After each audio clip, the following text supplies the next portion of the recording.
March 13th, 1997. It started with a single phone call to 911, then another, and another. Within minutes, hundreds of people across Arizona were reporting the same thing. Strange lights in the night sky.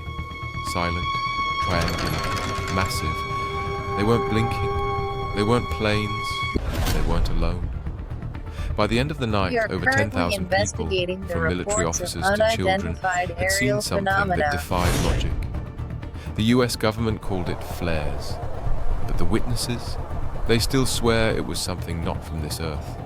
March 13th, 1997, Phoenix, Arizona. The air was warm and calm, the desert sky clear and endless. It was the kind of spring night where stars shine bright and the city hums with quiet. At 6:55 p.m., a man named Tim Lay stood in his backyard with his family. They lived just north of Phoenix. As they looked toward the horizon, something appeared in the sky. 5 lights, glowing softly, arranged in a perfect V shape. They hovered, motionless, as if suspended by invisible threads. And then they began to move, slowly, silently. Tim ran inside, grabbed binoculars. He couldn't believe what he was seeing. He said it wasn't 5 objects, it was one. One massive black structure blocking out the stars behind it, triangular, smooth, gliding just a few hundred feet above their heads. No sound, no vibration, just a quiet presence. By 7:30 p.m., reports were flooding in from all across Arizona. From Paulden in the north, to Prescott, to Phoenix, to Tucson, hundreds of people called local police, news stations, and 911. Some described a boomerang-shaped craft, others saw orbs, some said it stretched a mile wide. Drivers pulled over on highways, kids pointed from backyards, seniors on porches stared silently. Entire neighborhoods stood outside, watching the sky, breathless. It was one of the most documented mass sightings in human history, and yet no one could explain what they were seeing. 7:45 p.m. A retired police officer in Prescott, along with his wife, spotted the formation flying overhead. He knew aircraft. He'd seen every kind of jet and helicopter the military used. But this was different. It moved too slow. It made no noise, turned without banking. It wasn't a plane. It wasn't anything he'd ever seen in his life. At 8:16 p.m., a family near the Phoenix Mountains spotted the craft flying overhead. The father described it as the size of several football fields. His children screamed. The dog barked wildly. And yet, the object drifted by without a sound. Just light, shape, and the heavy feeling that something impossible had entered their world. By 8:30 p.m., entire towns were watching. From rooftop pools in Scottsdale to the open desert near Casa Grande, people were seeing the same thing. A massive, silent V-shaped craft, gliding low, so low that some could see faint outlines between the lights. One man claimed he could make out metal. Another said it shimmered like heat waves rising off asphalt. Everyone agreed on one thing: this wasn't normal. Then, just as quickly as it appeared, it vanished. No sonic boom, no afterburn, no crash, just gone. But the night wasn't over. At 10 p.m., more lights returned, this time over the Phoenix Basin, south of the city. But they looked different. In this sighting, 9 bright orbs lined up in a perfect arc across the sky. They hovered, people stared, and then one by one they disappeared, like candles being blown out. Local news stations began to receive tapes, home videos, dozens of them. Shaky VHS footage captured glowing orbs in the distance, silent and still.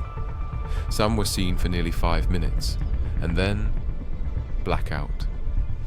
The government issued a statement that same night.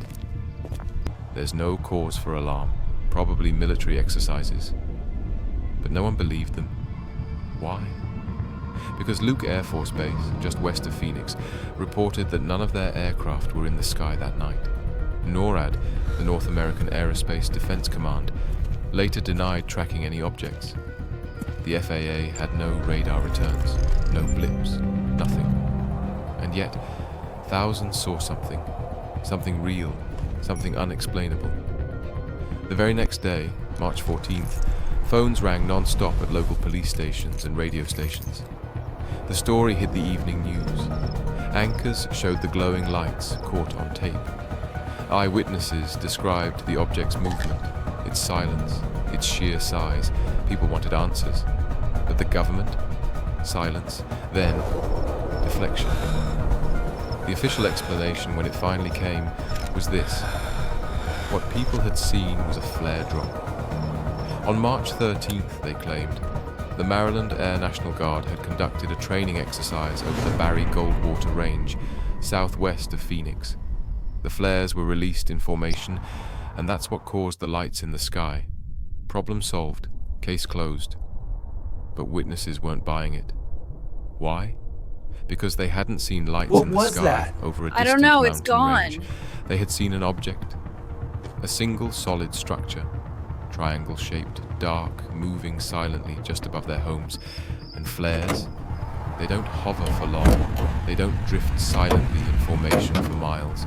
They don't block out stars behind them.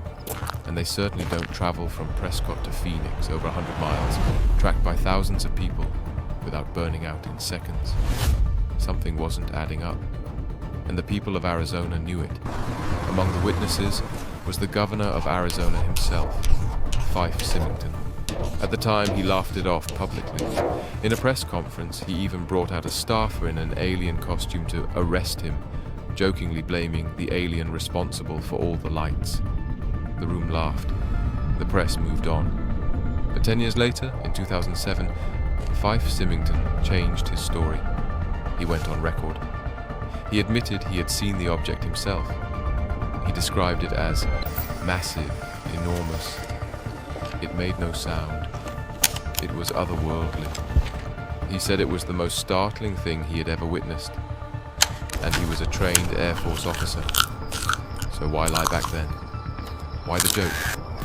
He said, because I didn't want to cause panic. The people weren't ready. Good evening. Tonight Suddenly the narrative cracked wide open. The governor had seen Phoenix. it. Veteran pilots had seen it. Police, soldiers, children, doctors, all saw it. And yet, no answers. Just denials. More than 10,000 people in the American Southwest had witnessed the same thing on the same night. But to this day, there's no official admission, no radar record, no black box, no smoking gun. And yet, the images remain. The footage exists. The witnesses never changed their story. In fact, they're still telling it 25 years later. Because for the people of Phoenix, what happened Police that Department, night how wasn't can mass I help? hysteria. It wasn't misidentification. It was real. And it changed their lives forever. But what if Breaking news tonight, was just a the beginning? mysterious VHS What tape if it has wasn't just surfaced, one object? containing footage that What if what authorities happened are over scrambling Phoenix to that night understand? We was have only a part copy of something here. much bigger? After March 13th, 1997, sightings didn't stop. They just became quieter, less public. But those who saw something never forgot. Like Mitch Stanley, a young amateur astronomer, just 21 years old at the time. He had a powerful telescope set up in his backyard in Phoenix that night. As he looked into the sky, he claimed the lights were nothing more than conventional aircraft flying in formation. But there was a problem with his story. Many witnesses, hundreds of them, were military veterans, pilots, air traffic controllers, people who knew the difference between planes and something unknown.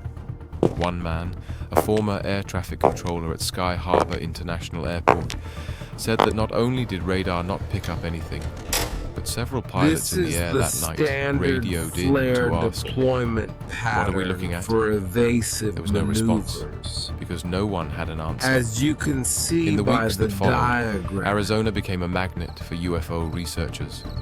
Some believed the event was a mass psychological phenomenon, shared hallucination, triggered by rumors and panic. Others argued it was a top-secret military aircraft, a stealth project decades ahead of anything we've seen. And then, there were those who believed it wasn't from here at all. Take Dr. Lynn Kite, a respected physician in Phoenix. That night, she watched the lights from her own home. What made her different? She had seen them before, twice. Once in 1995 and again in 1996. Both times, the same triangle of lights, silent, perfectly synchronized, no blinking, no noise. And now, for the third time, Did the you entire see city had that? seen them too. Lynn would go on to dedicate her life What to the is Phoenix it? Lights, collecting I've testimonies, never footage, seen and even anything classified like documents. it. Her Look research how now stands many as one there of the are. largest civilian archives of a single UFO event in US history. And yet still, the official answer remained the same: flares dropped by military jets. But the truth was far from simple.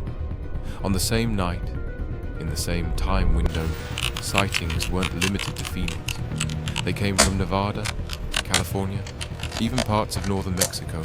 Witnesses described glowing lights, huge black triangles, silent movement, and more disturbingly, electrical The interference. official statement One family reported their car confirms engine there died is as the lights no passed evidence overhead. to support these Another woman said her claims. home's power We flickered, consider The phone this line matter buzzed. closed. and when she looked outside, there it was, a black triangle, as big as a city block, floating directly above her backyard.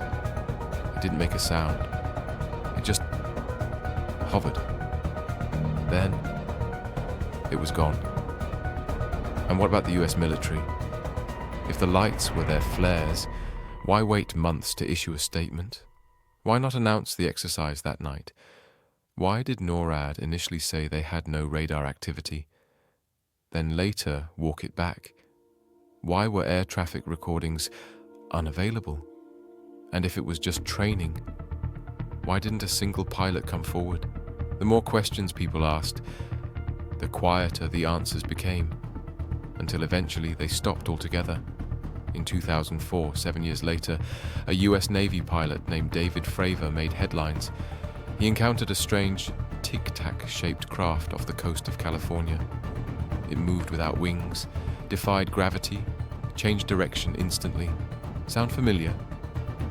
His account was one of many that later forced the US Department of Defense to release footage of what they now call UAPs, unidentified aerial phenomena. For the first time in decades, the US government publicly admitted that some things in our skies remain unexplained. But for those who lived through the Phoenix Lights, that was no surprise. They already knew. March 13th wasn't a hoax. It wasn't hype. It was real.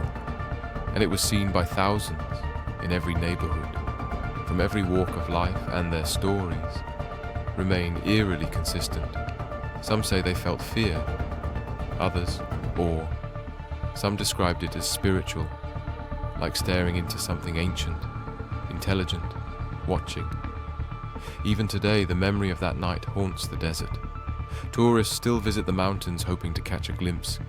Researchers still comb through footage, comparing angles and timestamps. And residents, now older, grayer, still point to the sky and say, "I was there." Because once you've seen something you can't explain, you never forget. And the desert doesn't either. It keeps its secrets, whispers them across cactus and stone. And every now and then, if you look up at just the right time, you might see a flicker, a glow, a silent formation in the night sky, and wonder, are they back? Or did they never leave?